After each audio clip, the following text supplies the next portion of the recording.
Hey, what's up? It's Philip from Easy Tutorials, and let me show you how to create a drop-down list from your data over here. For example, let's say you want to populate this major cell. So I will go English math, and I will just write it down just for the sake of this tutorial.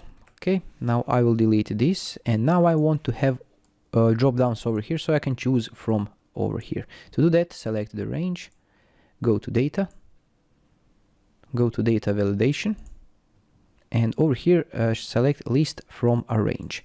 You can go list for items, and so you can type in items over here, but you will need to go every time over here and change it. It's easier and more convenient to put the data in a separate column. So let's go list from range. Over here I will click select data range, and it will be this. Click OK, click save. Now we have these drop down menus, so you can just choose what you want and easily populate your Google Sheet.